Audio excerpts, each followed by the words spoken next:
बिस्मिल्लाहिर्रहमानिर्रहीम। अस्सलाम वालेकुम। आज का हमारा टॉपिक है रिलेटिव एटॉमिक मास। रिलेटिव एटॉमिक मास का अगर हम लफ्ज़ी तर्जुमा करें कि इससे मुराद क्या बनती है, रिलेटिव से मुराद है जी मुवाजना,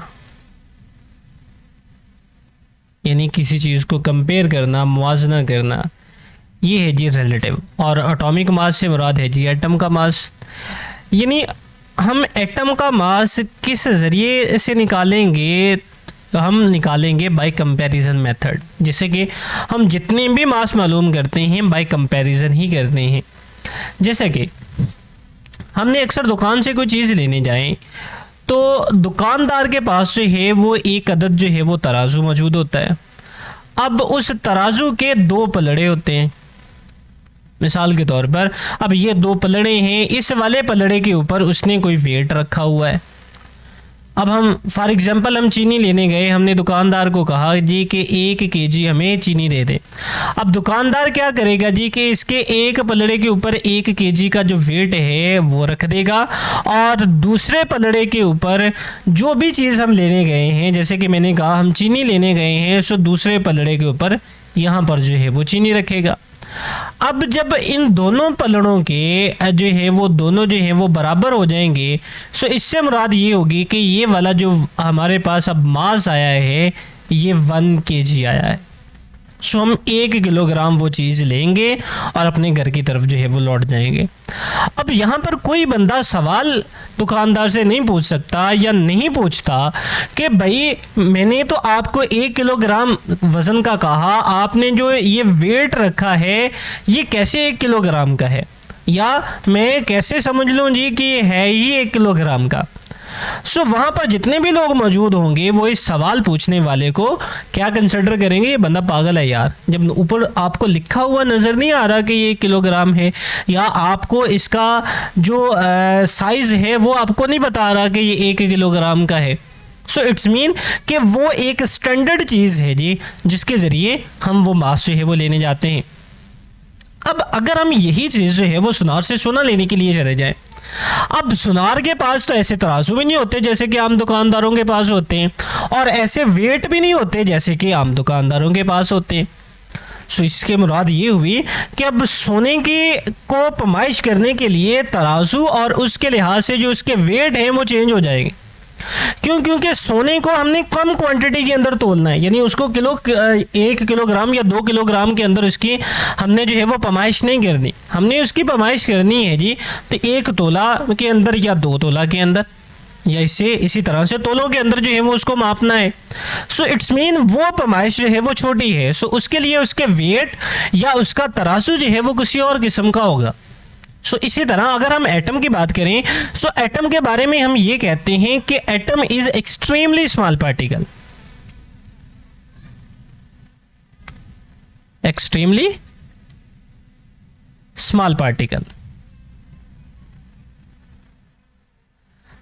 अगर एटम जो है वो एक बहुत ही छोटा ज़र्रा है, जो कि हम इससे पहले बात कर चुके हैं कि अगर हम एक डॉट लगाते हैं तो इस एक डॉट के अंदर 2 मिलियन एटम जो हैं वो मौजूद होते हैं, यानी जो है वो 20 लाख, 1 मिलियन के अंदर 10 लाख और 2 मिलियन के अंदर 20 लाख एटम जो है वो मौजूद होंगे।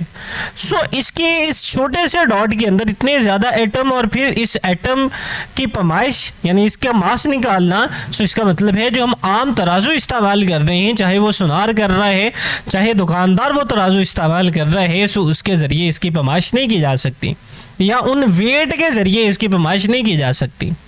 सो सबसे पहले जो अब हमें चीज़ चाहिए होगी, हमें bye comparison method, by relative atomic मास, हमें ये मास निकालने के लिए हमें कोई किसी वेट की ज़रूरत पड़ेगी। सो इसको वेट को किस तरह से जो है वो निकाला गया, हमने क्या किया, हमने कार्बन 12 आइसोटोप लिया, और कार्बन 12 आइसोटोप के हमने 1/12 पार्ट को जो है वो इस्तेमाल किया, जो कि हमने कहा कि इसका जो एक पार्ट यानी 1/12 पार्ट बनता है ये बराबर है जी 1 AMU। AMU से मुराद है जी एटॉमिक मास यूनिट, यानी ये इसका यूनिट है जी जिसमें एटम के मास को मापा जाता है। सो इसको क्या कहेंगे जी, एटॉमिक मास यूनिट। सो ये इसके बराबर है। अब कार्बन 12 का 1/12 ये 1 AMU के कैसे बराबर है, इसको थोड़ा सा इसी तरह से समझ लें कि अगर मैं ये कहूँ कि ये वाला जो हमारे पास हिस्सा है, ये जो मैं जो है वो ब्लू कलर के अंदर शो कर रहा हूँ, ये कार्बन 12 है। अब हम इसको क्या करेंगे, अब हम इसको 12 हिस्सों के अंदर यानी 12 बराबर हिस्सों के अंदर तकसीम कर लेंगे। जैसे कि मैं अगर इसके तकसीम करूँ सो ये इसके 3 हिस्से बने, ये बन गए 6 और ये बन गए इसके 9 हिस्से और ये बन गए इसके 12 हिस्से, यानी जो है वो बढ़ रहे हैं। आखिरी वाले को हम जो है वो यहाँ से थोड़ा रेज कर लेते हैं जी इस वाले को, ताकि हमारे 12 हिस्से जो है वो मुकम्मल हो सके। सो ये हमारे 12 हिस्से जो है वो इसको मुकम्मल हो गए। अब ये समझ लें कि 12 हिस्से जो हैं वो बराबर हैं।